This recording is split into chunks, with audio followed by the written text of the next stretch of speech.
ভাই এটা দেখার পরে আমরা সত্যি সত্যি লজ্জিত যে আমরা মুসলিম জাতি হিসেবে এখন হাতে চুরি পরে বসে আছি। ভিডিও বানানোর কোনো ইচ্ছা ছিল না, কিন্তু এই বিষয়ে দেখছি বড় বড় ইউটিউবাররা এখনো মুখে কুলু ফেটে বসে রয়েছে, কারণ এই বিষয়ে ভিডিও বানালে হয় চ্যানেলে স্ট্রাইক পড়বে, নয়তো চ্যানেল রিমুভ হয়ে যাবে।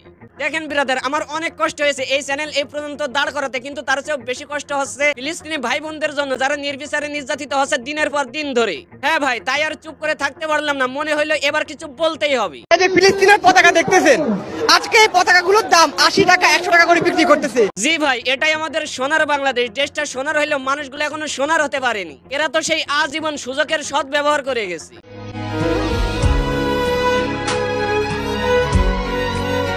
এই চোরের দলগুলো আসলে কোনোদিনই ভালো হবে না, কারণ তারা গেছে বয়কটের নামে আন্দোলন করে চুরি করতে।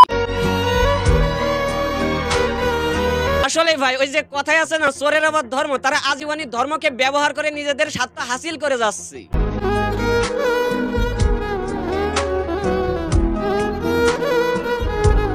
প্রতিবাদের ভাষা যখন জায়গা পর্যন্ত পৌঁছায় না, তখন বয়কট হইল প্রতিবাদের একমাত্র ধ্বনি।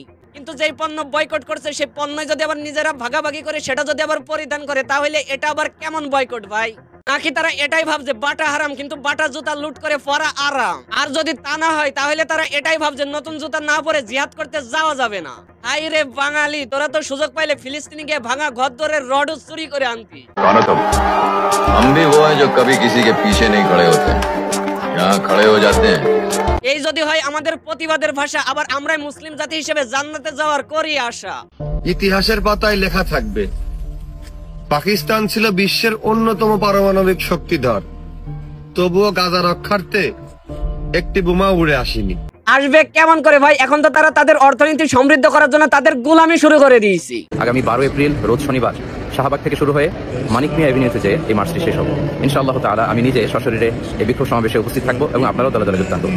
মানবতার পক্ষে, ন্যায়ের পক্ষে, গাজাবাসীদের সমর্থনে দল মত জাতি বর্ণ পেশা নির্বিশেষে সবাইকে এই প্রোটেস্টে অংশগ্রহণের জন্য আমি উদাত্ত আহ্বান জানাচ্ছি। আই হোপ আমরা যদি সত্যিকারের মুসলিম হয়ে থাকি তাহলে সবাই সকলের জায়গা থেকে প্রতিবাদ করুন, আর যদি প্রতিবাদের দূরত্ব হয় অনেক তাহলে যে যার জায়গা থেকে ইসরায়েল পণ্য বয়কট করুন।